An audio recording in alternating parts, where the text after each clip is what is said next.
All right. Got this. Okay, guys. This is happening. Maybe just Feeling good? a little bit. When's the last time you worked out or went on a hike? Oh, I came from a workout, kind of. Not like Today? not too gnarly, but I at least did some like. Today? Yeah, for my back. Oh wow, good for you. I know, right? Doing Wow. the double up. Wow. Then you're gonna get some cardio in Yeah, too. that's what I need. I mean, yeah, I definitely didn't do any. Okay. No running. All right, let's do this. Hey guys, it's Gina with Sidewalk Talk. Today, I'm with NGHTMRE. Made it back. It's been a minute. It's been a minute. It's Yeah. really like 4 years, I think, right? It was. Wow, and that was with Lauren too. Yep. How have you been since then? I've been good. Traveling. Yeah, I've been obviously very busy. Went through COVID like everyone else. Yeah. How was that And, for you? You know, it was bittersweet in some ways because, you know, obviously being off the road, I love traveling, I love touring and Yeah. seeing new places and meeting new people, but you know, unfortunately didn't have that, but it also gave me time to kind of sit down and reevaluate everything. Like I felt like I was getting a little burnt out being gone too much and doing too many shows, and seriously, how many so shows it kind were you of forced doing me a to year, relax. you think? Yeah, at the time, like I think 2019 I did like, it was too many, like 170 or something, and I had done about that many like 3 or 4 years in a row. Well, that's like half a year. Yeah, it was like every other day. It was like maybe 140 or something, but it was too many for sure in a row. And I had done like multiple bus tours back to back, which you're doing even more shows on those, and so Oh my gosh. yeah, it was nice to have a little forced rest. Yeah. Because it can be hard, you know, like even now Exactly. I'm booking shows for like September next year and September October next year. Already. Yeah, you Wow. just book things so far in advance, so it's like Yeah. I gotta really, it's hard to get ahead of things to be like, I want this Seriously. weekend off like a year from now. Do you get to get any vacation? Yeah, so I mean this year, that's one of the things I was like, January, February I kind of planned off as off time this year. Did it way in advance, like literally a year ago I had already been like, January and February I'm taking off, so. Yeah. I got an offer to go play in Puerto Rico, which I've never been Puerto to. Rico. So I'm gonna go Puerto Rico, play a show, Nice. and then hang out and try and learn to surf. I've never surfed. Oh, you've never surfed. Yeah, I feel like living in LA and I just like get the, you look like a California surfer guy all the time when I'm traveling around the world. Wait, you And do so, look like a California surfer. It's one guy. of the things I just always get asked, like, do you surf? Yeah. I lived in Malibu for a minute. It's just always the first question. That's like the I'm perfect no, place I don't. to. That's like the perfect place to surf. To learn, yeah. Malibu. I know. I need to get on it. I just, Yeah. the time, like I said. So Yeah. I'm trying to spend my time off learning because I've always wanted to learn. Nice. And I've never been Good to for you. Puerto Rico, so It's awesome. excited for that. Yeah. Yeah. it's So gonna the be good. first question we usually end our interviews with: what do you want to be remembered for? Oh man, you know, this is something I definitely think about a lot. You know, once you've been doing music for a while and kind of thinking about your legacy and all that kind of stuff. Yeah.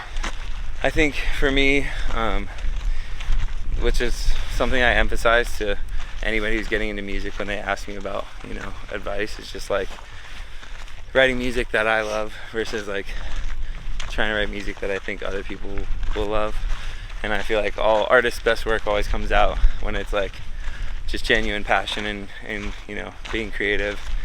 And sometimes I'll catch myself trying to get into like, oh, I should do this remix or this song because I think the fans will like it, or this person DJ will play in their set, or whatever. Yeah. But realistically, the most success has come from when I've done things with genuine passion and just trying to express that through the music, you know, and not take anything just because it's a good money or good whatever. Yeah. And you know, I think the other thing just personally is like always like not hesitating to take care of people who are close to me, you know. Oh. Like friends and family and all that Do you stuff. remember how you answered this question? Yeah, Like, I think probably, was it the same question as last time? Yeah, it's the same question. Yeah. But your I imagine it answer- would be similar to that. Okay, so your answer is exact word for word. Yeah. Being remembered for someone who always is giving back, always caring and being there for people. Obviously music, because music can last forever. Yeah.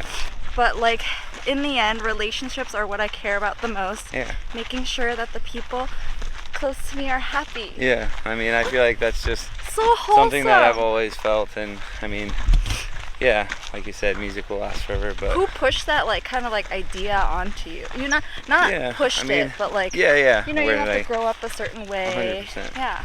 I mean, it was definitely parents, but I think just also naturally, like, I don't know, I definitely consider myself an overthinker, so I'm just like, An overthinker. you know, thinking about, I don't know, what at the end of my life, how I'm gonna feel and what I'm gonna want to care about. And it's like, Yeah. you could have a lot of great music or have $1 million or whatever, but realistically, being surrounded by all the people you love, and Right. it's a lot more important. I feel like there's a good thing about being an overthinker, though. Yeah, sometimes. I mean, Yeah. it can be a Like blessing there's and a curse. obviously like obviously you need the like a balance between like the bad and the good, but oh god, good lord. Let's take a break at this nice, beautiful bench up Oh my here. gosh, look at this beautiful view. We're at RUNYON right now. This beautiful view. Let's wait for those people to come down and then we'll do the next Cool. one. We'll do the next one now. What do you consider the ultimate comfort food? Ooh, the ultimate comfort food for me is Yes. a little bit of ramen, nice like Ramen. tonkatsu ramen. Oh, you like On a ramen? rainy day, or just any day really. But Oh. yeah, I was gonna say there's really nothing that beats. What's I don't know, I mean, your just favorite- Japanese food for me. in Japanese general. food. Have you've Like been to between Japan? sushi. You've and- been to Japan, right? Yeah. The best food. is Yeah, in I went. Japan. I guess 3 times now, and only one time I've actually been able to go and like stay there for more than one day.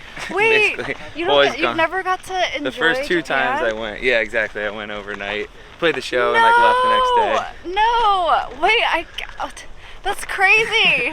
But yeah, You just I'm- go there and you don't even get to enjoy it. I know, it's sad, but Ah, it's just kind of the luck of the draw sometimes. Which show is like at the end of the weekend, and you know, maybe I'll have a few days off after. But yeah. I have gone there once, and I had 3 days, and we filmed the whole TV show like preview and a music video, and we did EDC Tokyo Holy- in 3 days, and it was What? a ton of so stuff. But it was obviously amazing. didn't get to enjoy it at all. Bibi. Yeah, I mean, we did a lot of stuff, but didn't get to like chill and savor it. Right. But yeah, it's amazing. I love that place. I can't wait to go back. And Yeah, and make all some my favorite time. foods in one place. Yeah, make some time to just like enjoy the food there. Yes, It's so definitely. important. What's your fave? Do you have a number one My favorite. comfort food? Oh my gosh, that's really hard. I know, it's I not an can't- easy question. I also grew up in the South. I love so like food. some nice like, you know, Barbecue, just barbecue, fried chicken, like fried mac chicken. and cheese and collard Yum. greens type like meal is Oh my gosh, I'm so hungry. definitely a go-to. I know. This is I didn't eat the much last today. thing I want to talk about when I'm hiking. Today. It's looking nice. Look at this. It's beautiful. Okay. You got this. You got this. How you doing? This breeze is feeling good. This is perfect. What's your favorite country you traveled to? My favorite country. Yeah. Well, to avoid talking more about Japan, It'd be I Japan, don't right? know. It You kind could of say is. Japan. It's I think it's like a 3-way tie between. Yeah, I would say probably. I think Japan Japan. and Australia is always insanely fun. Australia. I always have a good time in Sydney, Brisbane. I've never People been. party so much there. It's kind of crazy. What do you like The about? shows are rowdy. I mean, I'm a beach guy, Oh yeah. as we said, kind of. So Yes. there's so many nice beaches there. Uh-huh. I love it, and Yeah. yeah, just people are generally really fucking nice. And everybody speaks English. Australians which is and great. Canadians are like the nicest Yeah, people that similar, I've met. very similar energy. Right? Both those places. I love going to Canada. I love the Netherlands. The and Netherlands. There's a Beautiful. lot of good. I just counted the other day because I was curious. It's like how many countries I've done. It's 35 countries. You've been to 35 countries? I've played 35. You've played at 35 so maybe countries? It's like, Did you get to like enjoy any of those countries? yeah, definitely. Oh, okay. I mean, it just depends. Like I said, certain times I'm like, oh, I happen to be in Singapore and I have a week off. Like after this, before I go do something else, and so Yeah. just take it month by month and How do you schedule beat what's jet fun. lag? I don't know. I'm just the nap god at this point. The just nap too good god. at naps. Yeah. I Yeah. feel like I've got it down to a science where Seriously. I can feel rested at any Yeah. time. But yeah, Oh, it's wow. not easy. Definitely, like, I definitely still get wrecked coming back from Europe or Asia Yeah. sometimes. Just kind of depends. I'm with my dog. She's getting exercise too. So exciting. What's the one thing most people don't know about you? I don't know. I mean, It could be like you're left-handed or like anything. yeah, I'm not left-handed. I am right-handed. Right-handed. Standard. I don't know. I think that, I mean, I do this type of thing like almost every day that I'm not doing music. I love like doing overnight backpacking trips and like kind of wilderness camping and exploring. a pretty good Really? amount. I don't really post about it that much. Occasionally I'll post something, but That's so cool. yeah, I don't know. It's kind of an obscure thing. Where do you like backpack? Um, Just anywhere? So last one, about a couple months ago, I did one in like kind of out near Aspen. I was out there for a wedding, Oh, and yeah, we like beautiful packed place. up everything, hiked up a few miles out to this lake, Uh-huh.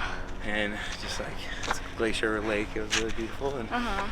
camped overnight. It's just really nice for me. I feel like to disconnect. Like it can be really hard with what I do, and Of just course.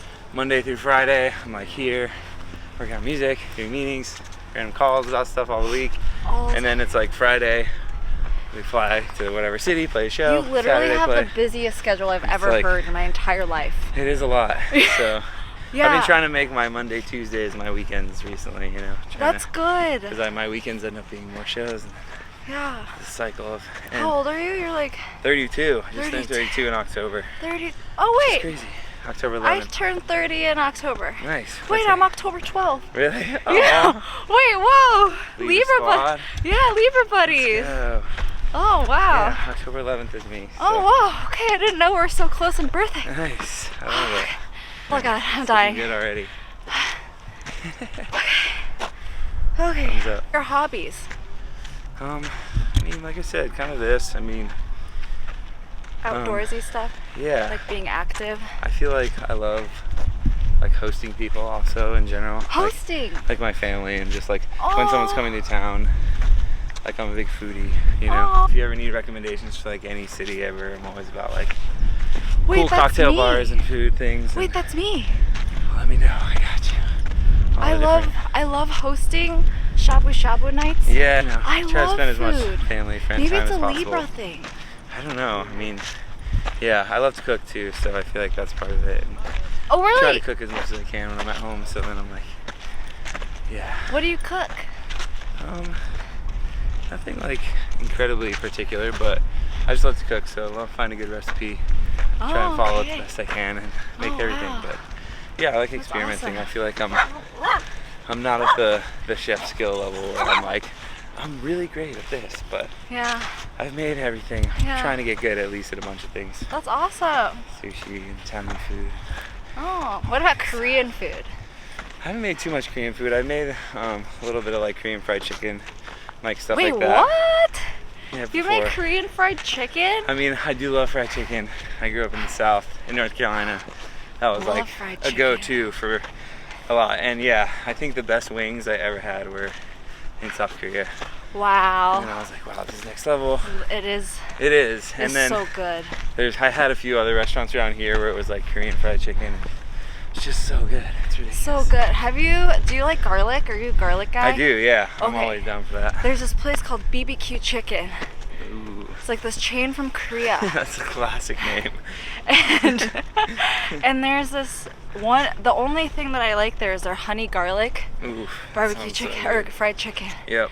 It's so good because Yeah, they I- put so much garlic on it and so Yeah, saucy. that's the thing about going out to eat. It's always delicious. Definitely smothered in garlic and butter. Yeah, garlic. And It's the everything. best. Nice. What's your most watched movie? I just watched a movie. Oh man, I don't know. That's tough. I feel like I go through phases of like most watched movies, but it's funny you say that. In the last like month, I've watched. Have you ever seen The Invisible Man?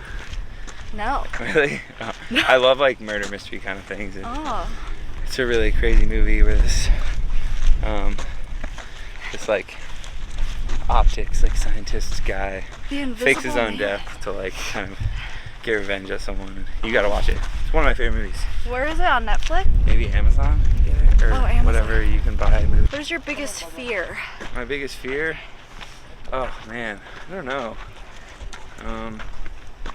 It's tough to say. I feel like it would have to be like, I don't know, I feel like I had a little bit of like a fear of like flying and traveling and like crazy, some gnarly travel accident. Oh. But now I've flown like a bajillion miles and I feel like I've kind of gotten over that one. I think like half of your life has been spent on a plane exactly. now. Like, I've flown way too many miles. Yeah. Yeah, I don't know, that's kind of like a little bit of it. Some crazy, I don't know, accident like that. I feel like I've also, you know, definitely had a big stage fright kind of fear. Before your nightmare project, did you work any other jobs? You know, I worked a bunch of odd jobs. I never had like a full-on like a job for like a super long time. In high school, played a bunch of sports, so I spent every summer like coaching like soccer camps for like 5-year-olds and stuff like that. Oh, yeah, because you were really that. into soccer, right? What's that? You were like a big soccer? Yeah, I played like so much when I was younger. Yeah, why'd you stop? I think just the time commitment was kind of crazy, and once I was getting to college, I was like, it was just wanted to do college more than sports. So, and I think at the time, you know, I was kind of 17 when I first started picking up producing and engineering and stuff. So I was like first really kind of getting into that and falling in love with it.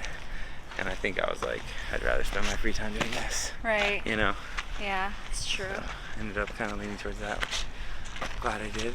Yeah. For sure. I mean, look at where you're at now. You're hiking on RUNYON Canyon. What has been the highlight of your career? Oh, man. Man, I'm interested to know this answer. Yeah. Like, it's not an easy one. I think, maybe the Red Rocks show. I feel like that was my first, you know, this year I did my first like headline Red Rocks where it was like a nightmare show, you know. That's amazing. And yeah, I think a big goal of mine was doing an album, which I had never done. So, you know, finishing an album, getting to do the Red Rocks show, really putting a lot of time and thought and energy into like stage design and the visuals and the music videos and like the story, and just like, I think doing all of that, even though it's only kind of like just started releasing, you know, the album's out, we've done a few shows, but I think the goal is to kind of make this entire universe and you know, just like context for all the future nightmare stuff. Right. So I was really happy to be able to you know, finish that and release it. And, the Red Rock show was like icing on the cake. I bet. Like, that's crazy. I've never been to Red Rocks. Really? Ever? But it looks epic. Yeah, it's incredible. I mean, and like, you know, as epic as it is to play there and to see a show there, like being downstairs in the green rooms and just looking at all the names of all the artists who have sold it out, and just having your name on the plaque next to like, you know, Grateful Dead and random shit like that. It's just, it's really cool.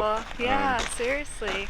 And yeah, I think that, and then this TV show, I have a TV show, believe it or not. I don't know if you saw it. Oh, you have a TV show? Hosted like for the 4 or 5 years. Actually, when I went to Tokyo the first time, I like flew a bunch of friends out and my brother, and we had this idea for the show. My brother actually had the idea, but it was kind of based on this cool touring experiences that I had and really unique food experiences, restaurants, social things that you otherwise would not get unless you're like a touring artist in this other city. So that's so cool. Yeah, it's 6 episodes. It's coming out on Paramount Plus December 13th. And yeah, it's like each episode is a different artist in a different city. So I did one of the episodes, and mine is like, I'm in Monterrey, Mexico, and I'm like doing a show on Friday. So I get there on Tuesday, and Americo, Boombox Cartel, is born and raised there. His family's been there for about 15, I think they said 15 generations, which is like insane. So yeah, they have like family land and like it's just incredible tradition. And so we got to go hang out with them and have like a cool family barbecue and just go to all these cool restaurants. And like, we had like this really famous chef from Monterrey. He's like one of the bigger chefs there. What kind of experience is this? It's amazing. It's just a curated, awesome experience. So yeah, I did all that for mine. We have Mark Rebier, the He's like amazing improv musician, kind of like blew up through COVID, doing like hilarious, kind of like amazing bedroom remixes of like stuff. So. Really talented dude. He did an episode in London. Wow. Tinashe did an episode in Amsterdam. Wow. Boss, who's like really dope hip hop artist and kind of runs with the J. Cole camp, did one for us. And Arlo Parks did Tokyo. And then Goldlink did Berlin. So whoa! we got all these cool I can't wait to watch this. I know, I'm really excited. I'm so pumped. Definitely fits into the like food. You post, love food. Like kind of like that's so cool. Showing people what's cool about a city experience. How do you think you've grown as a person since you first started? I think a lot of things have changed about myself. I mean, I think, you know, kind of like I mentioned earlier, some of the like random obscure fears that I had. I definitely was not comfortable speaking in front of people, or like, you know, giving my like class presentation in like 10th grade. I was just like shaking. Yeah. So getting up on the mic in front of people and like, you know, being able to speak in front of whatever. Yeah. 100 people even, but you know, now it's 10, 20, 30,000 people. That's it's like, crazy. It can be a little, you know, nerve-wracking, obviously. Yeah, of course. Not wanting to say the wrong thing, and yeah, so I think getting over, definitely am a lot better about those types of things. But yeah, I don't know. I feel like I do feel, I don't know, similar. I still love it as much as I have, you know. I still feel really passionate about it and excited to go on tour every time I'm leaving in the morning. So I'm really happy that those things haven't changed too much, especially with, you know, just how much stuff is going on. What did you do to stand out from the other artists in the beginning? I think... Did you even focus? Like, were you just like kind of... You know how there's some people that are like, I'm going to focus on my own thing and that's it?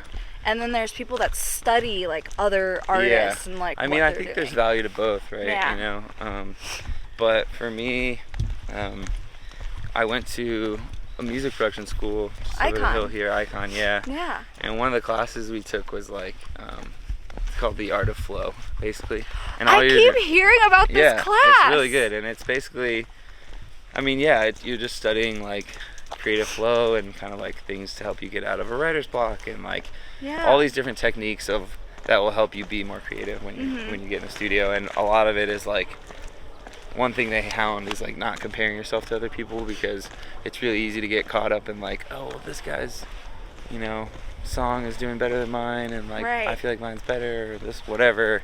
It's just like really easy to get caught up in that, and I think it's something that can just like be really detrimental to like your own like mental state and how you're doing, because there's always something to compare to, and I feel like that's just proven to be more and more true. Like even when I've gotten, you know, to the level where I'm at now and being like, oh, well, we could always have to be bigger than this, and you know, going and talking to people who I look up to, like, you know, DJ Snakes and people like that who are, you know, headlining Ultra and headlining festivals all over the world. And I don't know, it's like I end up chatting with them and being like, oh man, I wish I could like just play bangers like you said. I have to play all my pop songs and stuff like that, you know. And you're like, grass is always a little greener, so I just try to focus on myself, you know, and make what I really love. And then it kind of, you know, like I was saying earlier, it was like the music that ended up putting me in the right spot to have my career blow up wasn't what I was planning on, you know what I mean? It was like I definitely did spend time like writing things that I would like expect to do well, you know, just because of the environment or the timing or whatever. But then the music that really like, you know, got picked up by Skrillex and started getting played everywhere and put me into these positions to get labels to sign me and all that stuff was songs that I just made that was like, I'm gonna make the most ridiculous shit ever, you know? It wasn't like, didn't think about that one doing it. So just kind of proves that, you know, the more time you spend really focusing on yourself and what makes you unique and like just creating music all the time, you kind of naturally fall into the like certain patterns of behavior and things that end up becoming your like sound, you know, rather than like having to be like, I'm gonna do this sound. It's like, for me, I just was writing music nonstop, and then eventually people were like, oh, that sounds like Nightmare stuff. And I was like, I guess so. Yeah, that's awesome. You could like find like that you have your own sound. Yeah, exactly. I feel like that's the most difficult thing right now, because everyone's like, sounds the same. Everyone's starting to sound Yeah. Everyone's starting to sound the same. Well, it's easy because now too. Also, just like the resources have changed so drastically. What do you mean? Like for the resources for people writing music, like, you know, I feel like when I was first beginning, like, you know, you would go find some good drum samples and like you kind of had to like make really cool sounds. Oh. You know what I mean? Like there wasn't really like a bunch of really awesome sample packs that sound incredible. Yeah. And like you could just put one drum Right. loop and one bass loop and one other thing together and like have it sound halfway decent. Yeah, finding the sounds that like, I don't know, just that for making that type of music, they just weren't quite as popular, I feel like. So it did help me that I had a competitive advantage of like learning sound design, you know, starting when I was like 17 years old and like being able to create sounds. Whereas now I feel like I almost spend a little bit more time searching for sounds because so many people have sound packs and all these different things, and trying to find the right sample is like a little easier sometimes. And yeah, it's easier to get your music on Spotify. It's just easier to get things out there. Do you think like if you were if you were to give advice to like producers now, because they're facing a totally different challenge than you did when you were starting. Right? I know. Like, I mean, it's completely different for sure. Yeah. I mean, for So, me, like SoundCloud, like was part of the reason why I was able to like make a name for myself. And it's just completely changed now. So I think like, you know, kind of like we're saying is making sure you're spending that time to really figure out like what is your kind of sound and what does make you unique. You know, whether it's like I grew up listening to metal music and rock, and so I have this blend of both of those, or I grew up with, you know, it's like Sullivan King has his like heavy metal rock stuff. That's like clearly what he grew up listening to. And for me, like I grew up with a lot of hip hop, and I grew up with a lot of rock and roll and indie rock and all that kind of stuff. And I feel like you know, my sound just ends up kind of being a combination of like all my influences and experiences. And I think just making sure you're taking the time to like find that, rather than just, like I said, making something because you think it's going to do well, or like putting a few pieces together quickly because like some DJ might play it in their show. And, you know, it might bring a little bit of like, you know, short-term success, but realistically, if you want to see long-term success, it's like more about finding that rhythm, finding the sound, and then like focusing on and it doesn't have to be that specific. Like for me, I kind of made a point, like the first EPs that I released were all types of music. It was like not all types of music, but all types of dance music. You know, I had a house song, had like kind of a vibey electronic song, and like more of a slow singy song, and then like, you know, crazy banger song. So Dane, another big boy. Oh my gosh. Look at this. Oh my gosh. Oh my god. You could take someone out. Oh my, a great, it's like galloping like a horse. Great Danes. That is like full on horse. It's a horse. How do you, that happens like when that jumps on you and you're like sitting on the couch? Yeah, exactly. Just get slammed. Because they think they're puppies. Yeah, exactly. They definitely don't understand how big they are. No, they don't. The biggest lesson you learned in the music industry?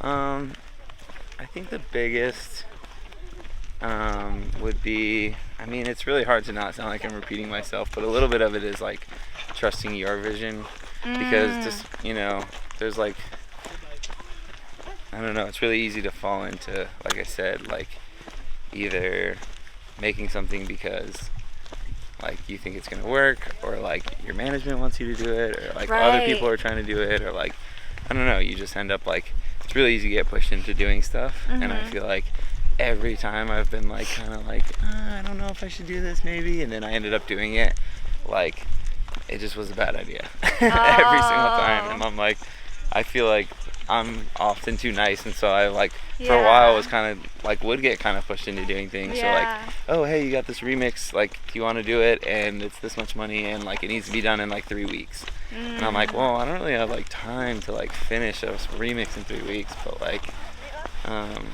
yeah, I don't know, it's just like, I don't know, I would kind of be like, okay, I'll do it, and then I get to the end of it and be like, shit, I like have to get this out, and like, I don't know. Sometimes I'll like, then I have to either like not release it and it becomes this whole thing, or, I don't know.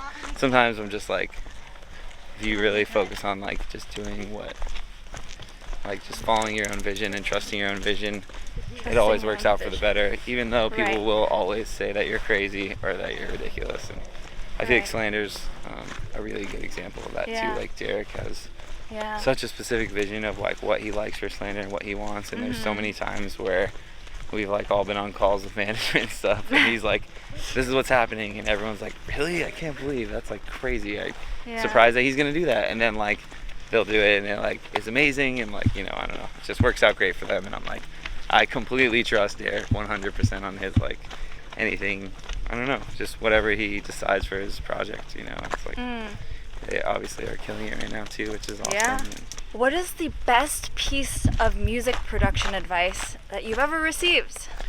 Best piece of music production advice, I think, is probably that like sample selection is most important over everything, and like starting with a good source sound or sample, basically. Source sound, like a reference. A lot of times, like let's say someone's like, you know, you find this cool sample of a guitar, and it's like you want to put it over your song, but it's like, well, it doesn't sound perfect, and so like in trying to make it sound better, you add like a guitar amp to it, and you add an EQ, and you add all these different things, a chorus and things to try and make it sound bigger and better.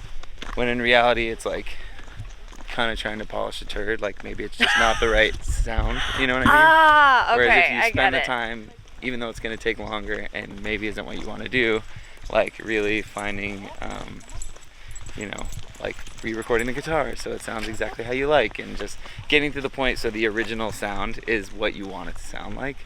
It's like the most important thing.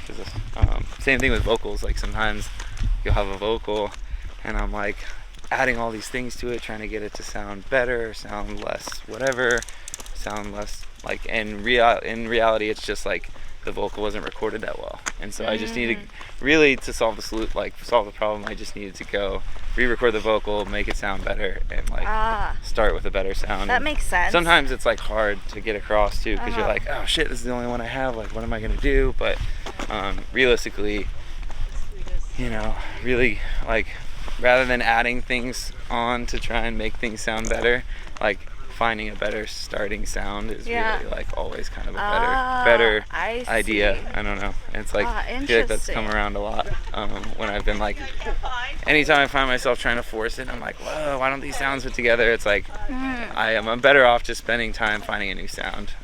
You know what I mean? That's really good advice. Eventually something will fit together a lot easier. That's really good.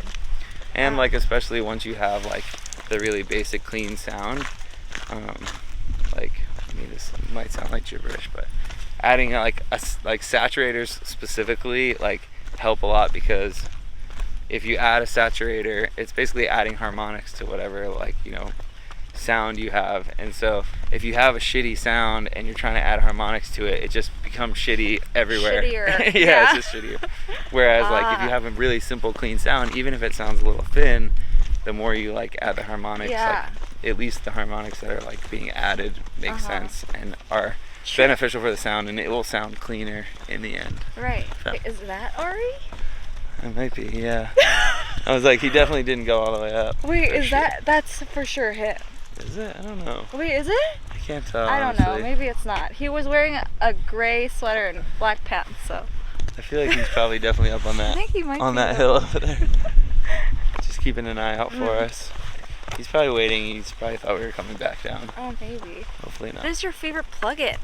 Like, where do you find your samples? I think plugins, it depends. Like, I think it's most important to kind of find one that you know really well. And then, like, you know, there's always good plugins you can buy and they have presets and things like that, but having the knowledge of one or two that you like know how to manipulate things really easily. So for me, that's like Serum, and like even something as simple as Silent, which is like a really old synth, but it's like a really classic subtractive synth. And I just use it for a lot of really simple sounds. If I'm looking for something that's like just really nice, like classic sounding presets, like I like Phase Plant a lot. There's a plugin called Vital that I've been using a lot. Nexus is kind of like classic, a little bit cheesier sounds, but it's really good for like layering. If you're doing like, you know, one lead sound that has like 4 or 5 different layers, sometimes it has really good things for that. And I really love Omnisphere as well. It's another really good one, especially for like keys and more like soundscape type things and pianos and retro type sounds. Where do you go for like actual instruments? Like if you want a really good guitar, like a violin or something? Yeah, I mean I have, if it's a guitar or a bass, I just have them in the studio, so I usually just play it. But if it's I use Contact usually. It's like a Native Instruments is the manufacturer, and they have a thing called Contact, and it's like basically they have a little plugin, and you can there's a bunch of third-party companies who make other, you know, plugins that actively like that work inside it, expansion packs type things. So within Native Instruments Contact, you can have like all these expansion packs for crazy string sounds or orchestra sounds or brass sounds or whatever it is. So I have like a lot of really good go-to horn sections and brass things, and then a lot of good go-to strings and like anything that's like organic, or like, you know, if I want to sound like a movie trailer, it's like, all that stuff is usually Contact for me. Nice. 5 more questions. Right, Battery ready. change. Okay. My dog currently has the zoomies. Do you see her? She's going crazy. Bibi, you're so happy. She's so happy. Wow, I've never seen her run like this on a hike before. What is a piece of advice you would give to your younger self? My younger self. Oh, you're right. I don't know. I feel like, trying to not sound too redundant of the advice thing, but My bad. I actually got this like tattoo on my arm that's like a 1/3. It's like a little, and it's kind of advice that actually is just advice my dad gave me, but you know, I did receive this advice as a kid, you know, but I feel like it's similar, it relates to music, and it's kind of like, you know, no matter what decision you're making in life, like 1/3 of the world will agree with you, 1/3 will disagree, and 1/3 don't necessarily care. So it's like, you're never gonna please everybody is generally like the vibe. And I think I definitely spent a lot of time in my life like people pleasing and just trying to make sure everyone's happy all the time around me at the expense of like sometimes my own mental health or like wellness or whatever, you know, just because that's kind of like my personality. So I feel like sometimes I gotta remind myself to you know, make decisions, because like obviously you know, there's plenty of value in selflessness and taking care of others, but you gotta find the balance of it, you know. Right. I love that. Yeah. Wow, I've never heard that before. Your dad said this? Yeah, I mean, I don't know where he got it from, but it's just something I would always kind of stuck with you. I would kind of come to him with the decision, being like, you know, I don't know if I should do this, like, because of this or this, and this part's good about it, this part's bad about it. He'd be like, well, what do you want to do? You know what I mean? Right. It's like, oh, well, I guess if I'm really thinking about what I actually want to do, you know, it's this. It's another just thing I use to kind of help guide my decisions and thinking about, especially creative stuff too. It's related, you know, kind of how I was saying, like writing music for yourself, not because you think someone else will like it or whatever. Yeah. This is quite the trail. Okay, we're getting a little deeper here. This is getting a little crazy. What is the key to happiness? Oh, I wish I knew. I wish I knew. You know, recently I heard something that stuck with me a good bit too recently, and it was saying happiness is having something to look forward to. So it's like, you know, whether it's your family at home waiting for you, or you know, next trip that you're going on, or whatever it is that kind of brings you happiness, like having that thing to look forward to. Yeah. Does always kind of feel like something that drives like at least my personal happiness, and yeah, feel like it's like, you know, if you don't have something to look forward to, it can feel a little hopeless, you know. And so I think having that is, I don't know, you know, I don't think there's a real super definitive answer for that. Right. I think it kind of depends on the person a little bit. Depends but on you, yeah. something that I feel like has worked for me. Oh my gosh, dying. Okay, let's get out of the way. Where's Mom? Right here. Where's Mom? Hello. Thank you. 3 more. Wow. What is the top goal on your bucket list? My top goal, well, I still don't have like a technical like gold or platinum record, so I think that's my next step. I feel like I gotta get to one of those at some point. Amazing. Yeah. So That's a great goal. it's on my list right now. Can I totally. haven't knocked it off. What's another one? I don't know, you know, I've never been like super obsessed with like Grammys or like things like that. I feel like Yeah.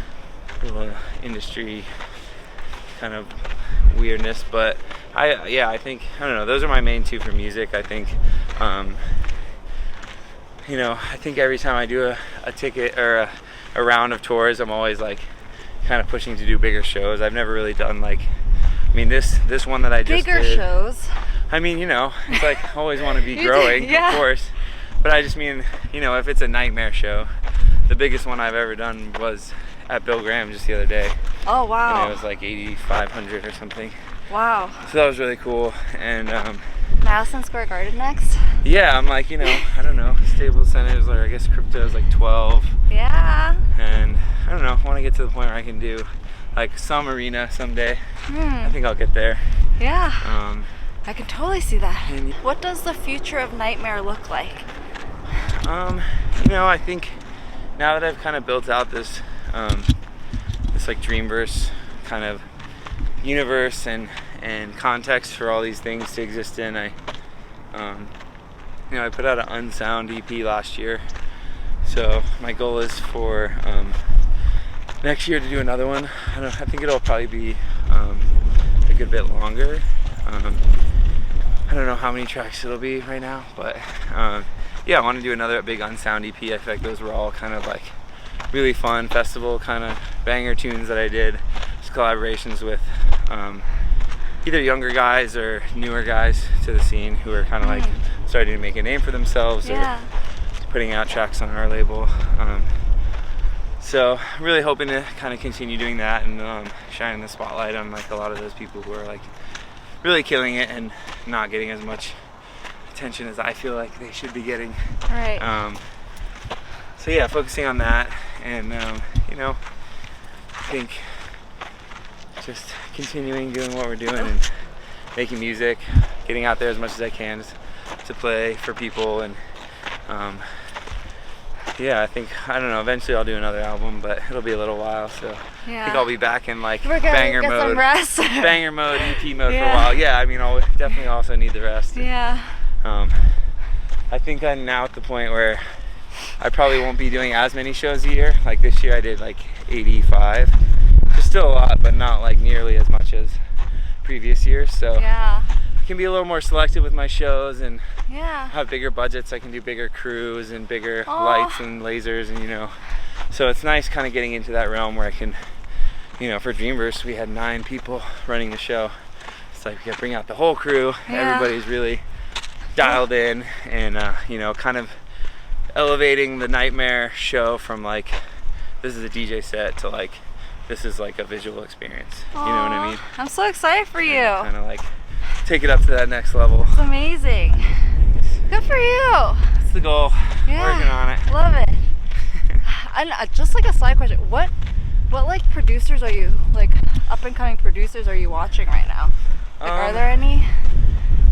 Yeah, I mean, there's a million I feel like who are killing it right now, but really been loving like Leo Tricks is killing it. Love his stuff. Yeah, Leo Tricks. Obviously, I love all the Sun Dust stuff he put out recently. It was really cool. This dude Deadlift has been killing it. I've been playing a bunch of his music in my sets. There's a bunch of guys in Good Vibrations. Oh, fuck, I need to like pull out my list of people because I'm like off top. I mean, obviously, I really love Knock 2. We have a song together that we've been working on. And ISOXO and like Frost Top and their whole camp is like really killing it. And yeah, there's so many. I think I could go on for a while. Yeah. Working on like a Dreamverse remix. Oh, like, that's so cool. EP right now. So. Oh wow. Well, Tyler, thank you so much. Of course. For doing this hike. Absolutely. We've done like pretty much. I know. All of this. Looking great today. Look how beautiful. All right. Our little homie. Hey man. Oh, look at that little tiny dog. All right. Amazing. Thank you so much. Thank you. Bye.